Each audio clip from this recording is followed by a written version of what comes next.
আল্লাহ রাব্বুল আলামিন কোরআনে কারীমের ভিতরে নবীজির নাম একটি বারের জন্য নাম ধরে তাকে ডাকেন নাই, বরং তিনি বলেছেন তোমরা পরস্পর পরস্পরকে যেভাবে নাম ধরে ডাকাডাকি করো আমার নবীকে সেভাবে নাম ধরে ডাকবে না। আল্লাহ নিষেধ করেছেন আমার নবীর নাম ধরে ডাকবে না। সুবহানাল্লাহি ওয়া বিহামদিহি।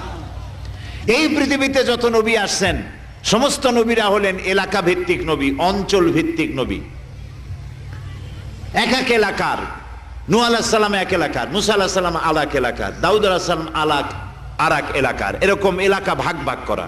কিন্তু মুহাম্মদ সাল্লাল্লাহু আলাইহি ওয়াসাল্লামকে আল্লাহ রাব্বুল আলামিন কোন এলাকার জন্য নবী বানান নাই।